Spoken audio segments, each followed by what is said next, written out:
मन की बात में एक बार फिर आप सबका स्वागत है। ऐसे तो मन की बात हर महीने के आखिरी रविवार को होता है, लेकिन इस बार एक सप्ताह पहले ही हो रहा है। आप सब जानते ही हैं, अगले हफ्ते मैं अमेरिका में रहूंगा और वहाँ बहुत सारी भागदौड़ भी रहेगी और इसलिए मैंने सोचा वहाँ जाने से पहले आपसे बात कर लूं। और इससे बढ़िया क्या होगा, जनता जनार्दन का आशीर्वाद, आपकी प्रेरणा, मेरी ऊर्जा भी बढ़ती रहेगी। साथियों, बहुत से लोग कहते हैं कि प्रधानमंत्री के तौर पर मैंने ये अच्छा काम किया, वो बड़ा काम किया। मन की बात के कितने ही श्रोता अपनी चिट्ठियों में बहुत सारी प्रशंसा करते हैं। कोई कहता है ये किया, कोई कहता है वो किया, ये अच्छा किया, ये ज्यादा अच्छा किया, ये बढ़िया किया।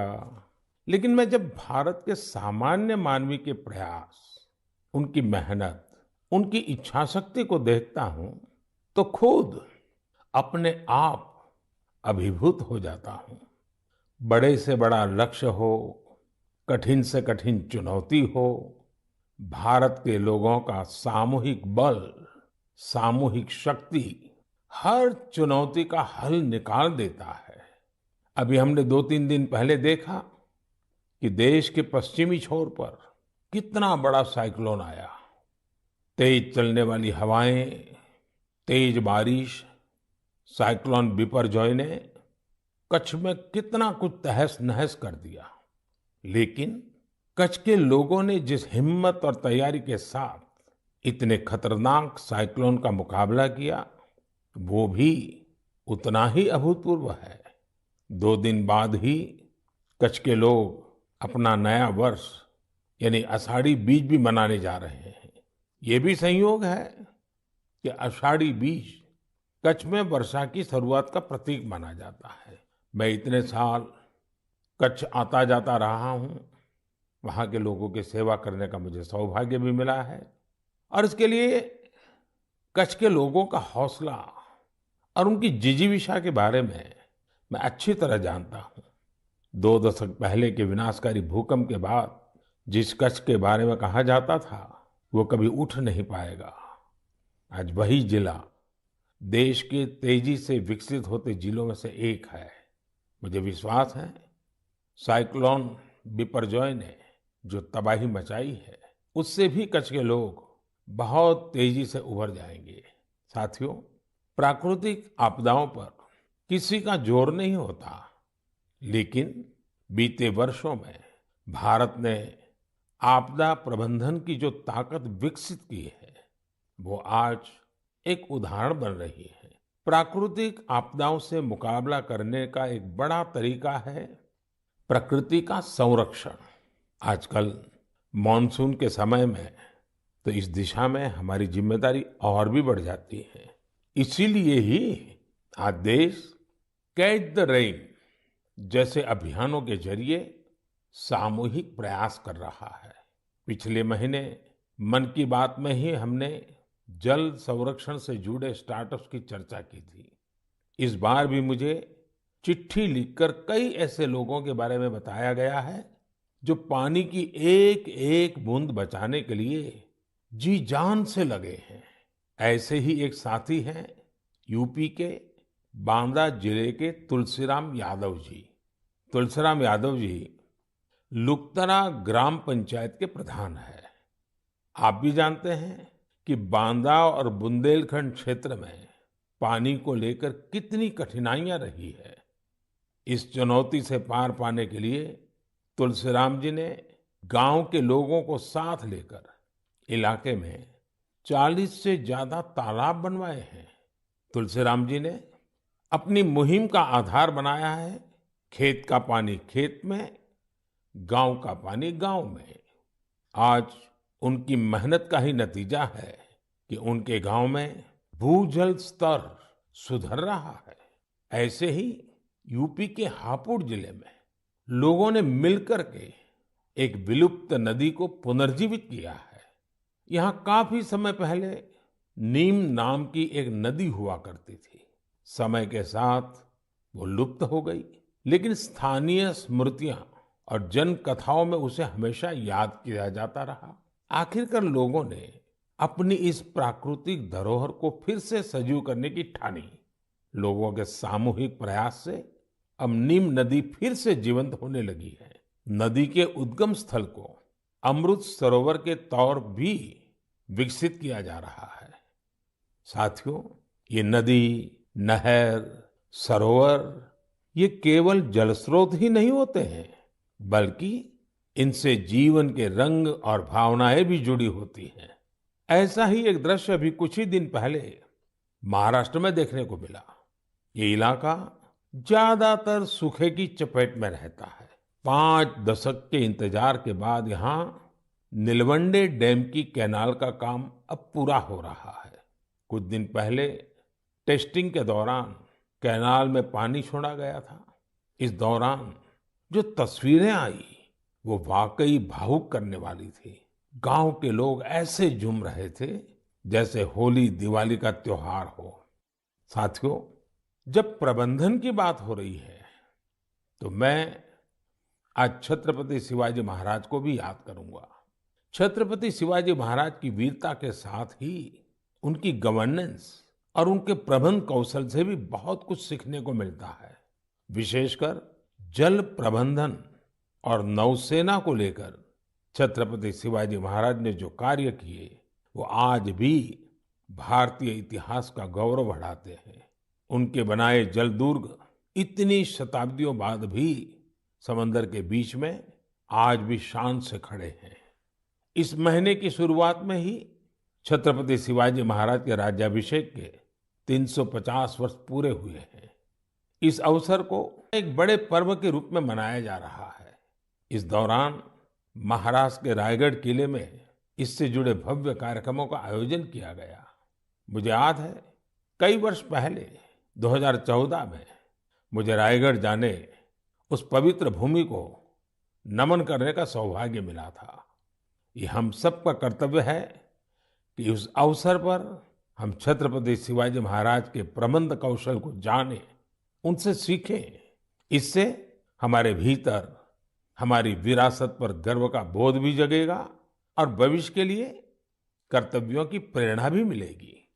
मेरे प्यारे देशवासियों, आपने रामायण की उस नन्ही गिलहरी के बारे में जरूर सुना होगा जो राम सेतु बनाने में मदद करने के लिए आगे आई थी।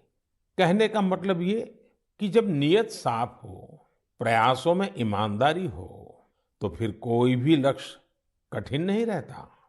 भारत भी आज इसी नेक नियत से एक बहुत बड़ी चुनौती का मुकाबला कर रहा है। ये चुनौती है टीबी की, जिसे क्षय रोग भी कहा जाता है। भारत ने संकल्प किया है 2025 तक टीबी मुक्त भारत बनाने का। लक्ष्य बहुत बड़ा जरूर है।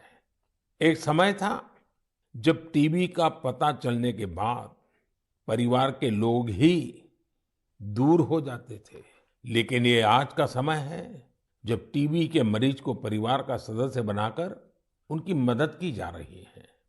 इस क्षय रोग को जड़ से समाप्त करने के लिए निक्षय मित्रों ने मोर्चा संभाल लिया है।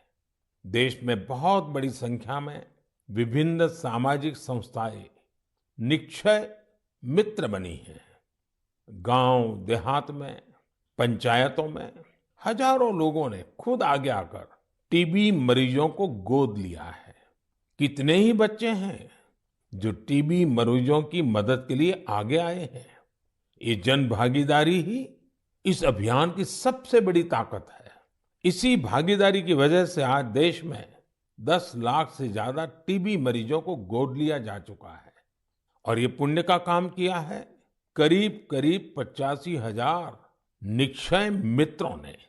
मुझे खुशी है कि देश के कई सरपंचों ने, ग्राम प्रधानों ने भी ये बीड़ा उठा लिया है कि वो अपने गांव में टीबी को समाप्त करके ही रहेंगे। नैनीताल के एक गांव के निक्षय मित्र श्रीमान दिकर सिंह मेवाड़ी जी ने टीबी के 6 मरीजों को गोद लिया है। ऐसे ही किन्नौर की एक ग्राम पंचायत के प्रधान निक्षय मित्र श्रीमान ज्ञान सिंह जी भी अपने ब्लॉक में टीबी मरीजों को हर जरूरी सहायता उपलब्ध कराने में जुटे हैं। भारत को टीबी मुक्त बनाने की मुहिम में हमारे बच्चे और युवा साथी भी पीछे नहीं है।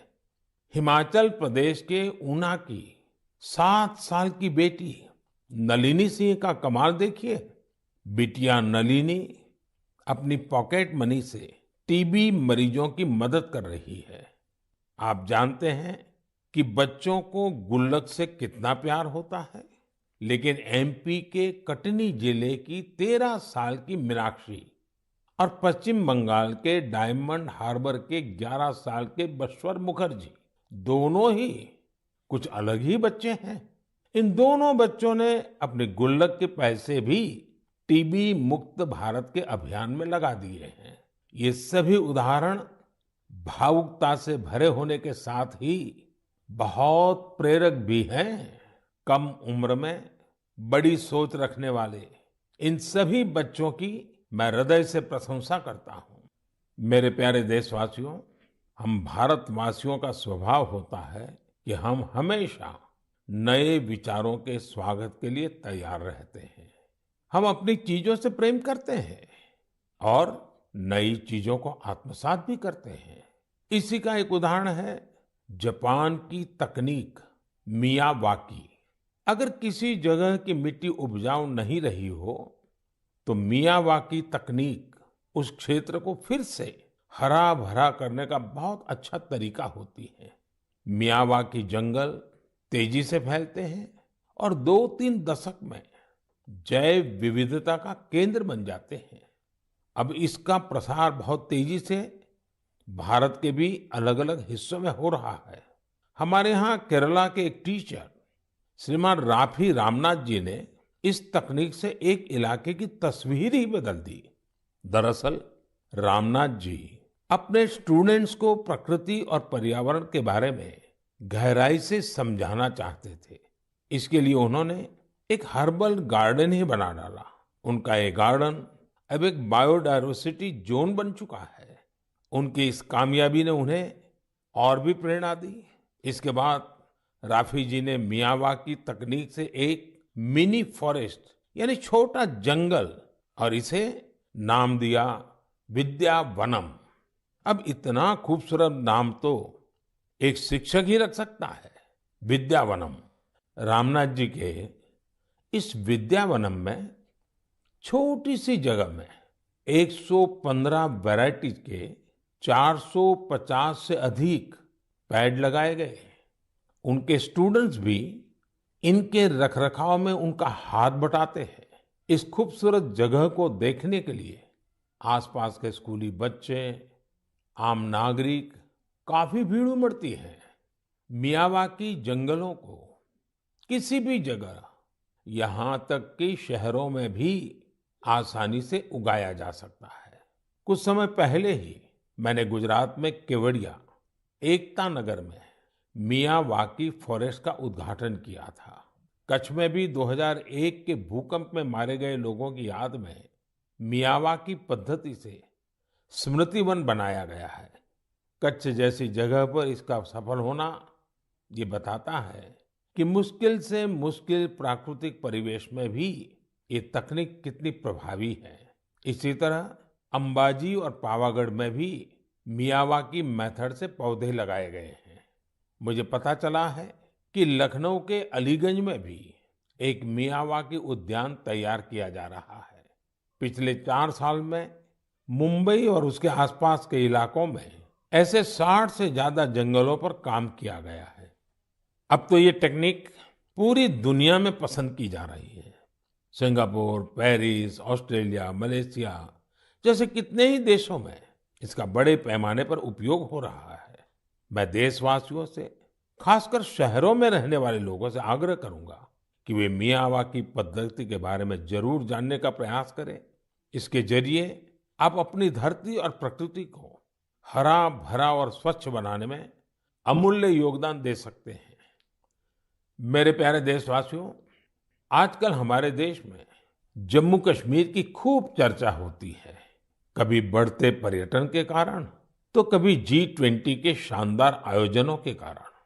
कुछ समय पहले मैंने मन की बात में आपको बताया था कि कैसे कश्मीर के नादरू देश के बाहर भी पसंद किए जा रहे हैं। अब जम्मू कश्मीर के बारामूला जिले के लोगों ने एक कमाल कर दिखाया है। बारामूला में खेतीबाड़ी तो काफी समय से होती है, लेकिन यहाँ दूध की कमी रहती थी। बारामूला के लोगों ने इस चुनौती को एक अवसर के रूप में लिया। यहाँ बड़ी संख्या में लोगों ने डेयरी का काम शुरू किया। इस काम में सबसे आगे यहाँ की महिलाएं आई। जैसे कि एक बहन है, इशरत नबी। इशरत एक ग्रेजुएट है और इन्होंने मीर सिस्टर्स डेयरी फार्म शुरू किया है। उनके डेयरी फार्म से हर दिन करीब 150 लीटर दूध की बिक्री हो रही है। ऐसे ही सोपोर के एक साथी हैं वसीम अनायत। वसीम के पास 2 दर्जन से ज्यादा पशु हैं और वो हर दिन 200 लीटर से ज्यादा दूध बेचते हैं। एक और युवा आबिद हुसैन भी डेयरी का काम कर रहे हैं।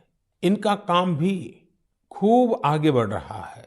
ऐसे लोगों की मेहनत की वजह से ही आज बारामूला में हर रोज 5.5 लाख दूध उत्पादन हो रहा है।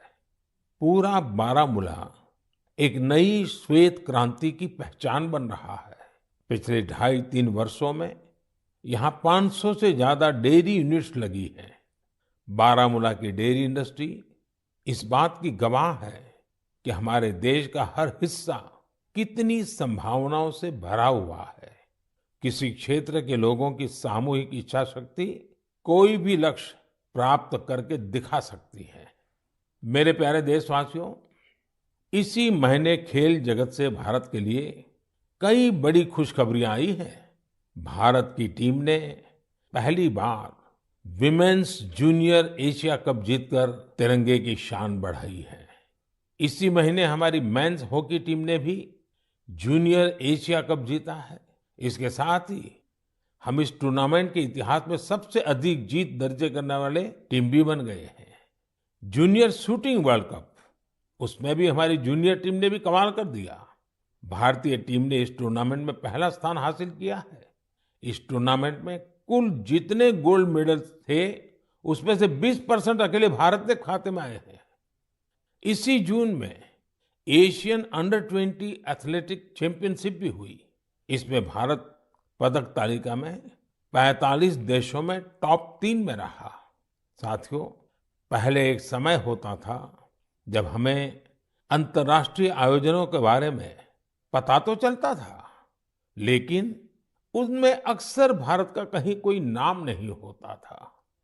लेकिन आज मैं केवल पिछले कुछ सप्ताह की सफलताओं का जिक्र कर रहा हूं, तो भी लिस्ट इतनी लंबी हो जाती है। यही हमारे युवाओं की असली ताकत है। ऐसे कितने ही खेल और प्रतियोगिताएं हैं जहां आज भारत पहली बार अपनी मौजूदगी दर्ज करवा रहा है। जैसे कि लॉन्ग जंप में श्री शंकर मुरली ने पेरिस डायमंड लीग जैसे प्रतिष्ठित आयोजन में देश को ब्रॉन्ज दिलाया है। ये इस प्रतियोगिता में भारत का पहला मेडल है। ऐसे ही एक सफलता हमारी अंडर 70 वुमेन रेसलिंग टीम ने किर्गिस्तान में भी दर्ज की है। मैं देश के इन सभी एथलीट्स, उनके पेरेंट्स और कोचेस, सबको उनके प्रयासों के लिए बहुत बहुत बधाई देता हूं। साथियों, इंटरनेशनल आयोजनों में देश की सफलता के पीछे राष्ट्रीय स्तर पर हमारे खिलाड़ियों की कड़ी मेहनत होती है। आज देश के अलग अलग राज्यों में एक नए उत्साह के साथ खेलों के आयोजन होते हैं। इनसे खिलाड़ियों को खेलने, जीतने और हार से सीखने का मौका मिलता है। जैसे अभी उत्तर प्रदेश में खेलो इंडिया यूनिवर्सिटी गेम्स का आयोजन हुआ। इसमें युवाओं में खूब उत्साह और जोश देखने को मिला। इन खेलों में हमारे युवाओं ने 11 रिकॉर्ड तोड़े हैं।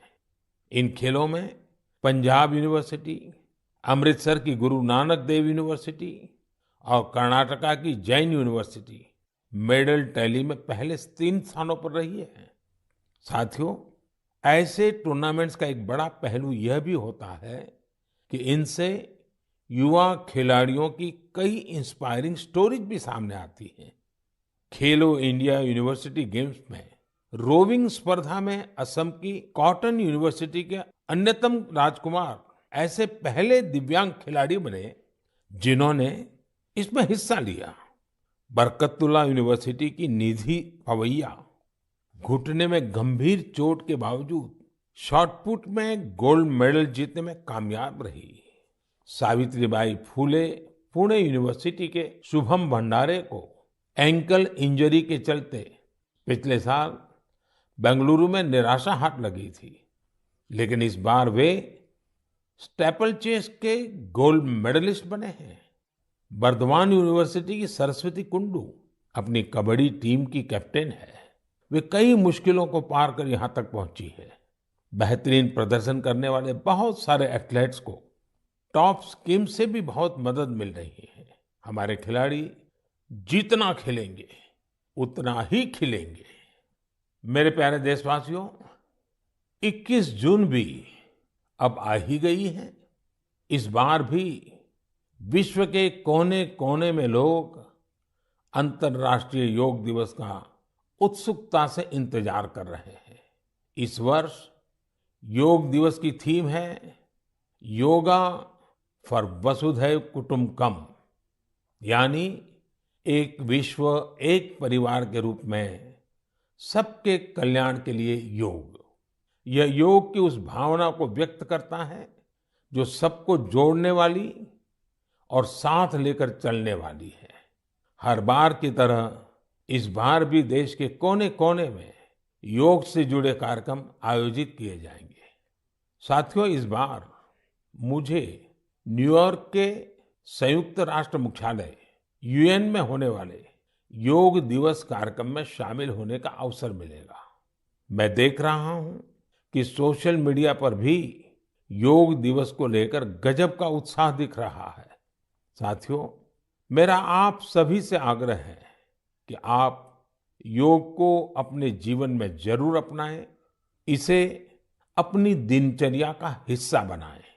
अगर अब भी आप योग से नहीं जुड़े हैं, तो आने वाली 21 जून इस संकल्प के लिए बहुत बेहतरीन मौका है। योग में तो वैसे भी ज्यादा तामझाम की जरूरत ही नहीं होती है।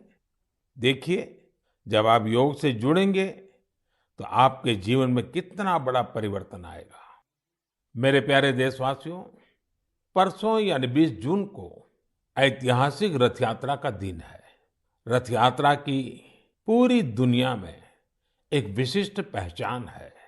देश के अलग-अलग राज्यों में बहुत धूमधाम से भगवान जगन्नाथ की रथ यात्रा निकाली जाती है। ओडिशा के पुरी में होने वाली रथ यात्रा तो अपने आप में अद्भुत होती है। जब मैं गुजरात में था तो मुझे अहमदाबाद में होने वाली विशाल रथ यात्रा में शामिल होने का अवसर मिलता था। इन रथ यात्राओं में जिस तरह देश भर के हर समाज, हर वर्ग के लोग उमड़ते हैं, वो अपने आप में बहुत अनुकरणीय है। ये आस्था के साथ ही एक भारत श्रेष्ठ भारत का भी प्रतिबिंब होती है। इस पावन पुनीत अवसर पर आप सभी को मेरी ओर से बहुत बहुत शुभकामनाएं। मेरी कामना है भगवान जगन्नाथ सभी देशवासियों को अच्छे स्वास्थ्य और सुख समृद्धि का आशीर्वाद प्रदान करें। साथियों, भारतीय परंपरा और संस्कृति से जुड़े उत्सव की चर्चा करते हुए मैं देश के राजभवनों में हुए दिलचस्प आयोजनों का भी जरूर उल्लेख करूंगा। अब देश में राजभवनों की पहचान सामाजिक और विकास कार्यों से होने लगी है। आज हमारे राजभवन टीबी मुक्त भारत अभियान के, प्राकृतिक खेती से जुड़े अभियान के ध्वजवाहक बन रहे हैं।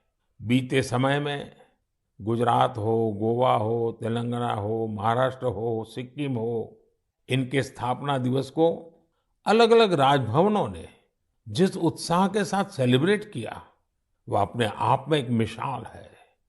ये एक बेहतरीन पहल है जो एक भारत श्रेष्ठ भारत की भावना को सशक्त बनाती है।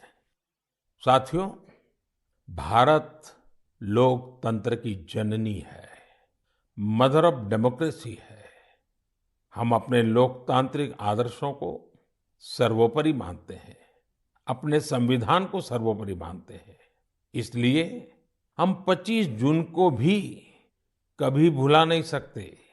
यह वही दिन है जब हमारे देश पर इमरजेंसी थोपी गई थी। यह भारत के इतिहास का काला दौर था।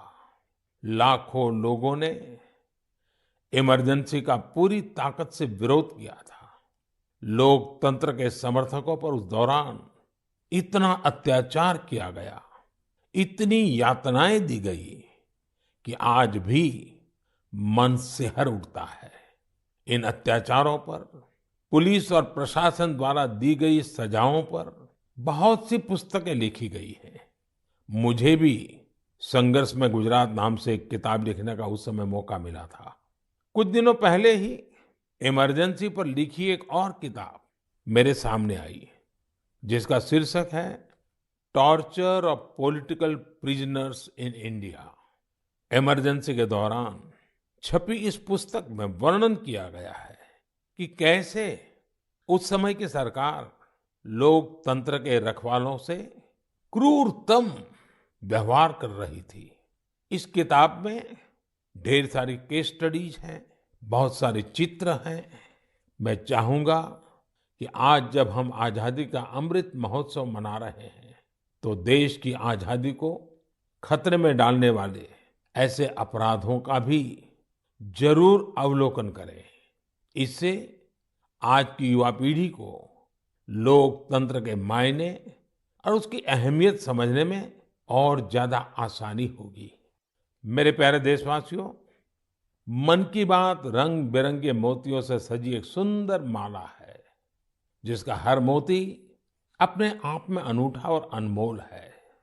इस कार्यक्रम का हर एपिसोड बहुत ही जीवंत होता है, हमें सामूहिकता की भावना के साथ साथ समाज के प्रति कर्तव्य भाव और सेवा भाव से भरता है। यहाँ उन विषयों पर खुलकर चर्चा होती है जिनके बारे में हमें आमतौर पर कम ही पढ़ने सुनने को मिलता है। हम अक्सर देखते हैं कि मन की बात में किसी विषय का जिक्र होने के बाद कैसे अनेकों देशवासियों को नई प्रेरणा मिली। हाल ही में मुझे देश की प्रसिद्ध भारतीय शास्त्रीय नृत्यांगना आनंदा शंकर जयंत का एक पत्र मिला।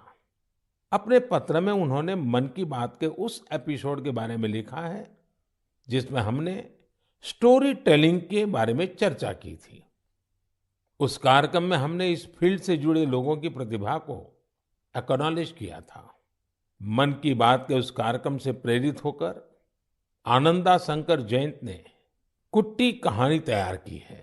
ये बच्चों के लिए अलग अलग भाषाओं की कहानियों का एक बेहतरीन संग्रह है। यह प्रयास इसलिए भी बहुत अच्छा है क्योंकि इससे हमारे बच्चों का अपनी संस्कृति से लगाव और गहरा होता है। उन्होंने इन कहानियों के कुछ इंटरेस्टिंग वीडियोस अपने YouTube चैनल पर भी अपलोड किए हैं। मैंने आनंदा शंकर जयंत के इस प्रयास की विशेष तौर पर इसलिए चर्चा की क्योंकि ये देखकर मुझे बहुत अच्छा लगा कि कैसे देशवासियों के अच्छे काम दूसरों को भी प्रेरित कर रहे हैं।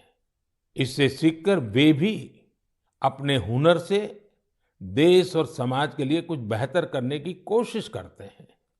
यही तो हम भारतवासियों का वो कलेक्टिव पावर है जो देश की प्रगति में नई शक्ति भर रही है। मेरे प्यारे देशवासियों, इस बार मन की बात में मेरे साथ इतना ही। अगली बार नए विषयों के साथ आपसे फिर मुलाकात होगी। बारिश का समय है, इसलिए अपने स्वास्थ्य का खूब ध्यान रखिए, संतुलित खाइए और स्वस्थ रहिए। हाँ, योगा जरूर कीजिए। अब कई स्कूलों में गर्मी की छुट्टियां भी खत्म होने को है। मैं बच्चों से भी कहूंगा कि होमवर्क लास्ट दिन के लिए पेंडिंग ना रखें। काम खत्म करिए और निश्चिंत रहिए। बहुत बहुत धन्यवाद।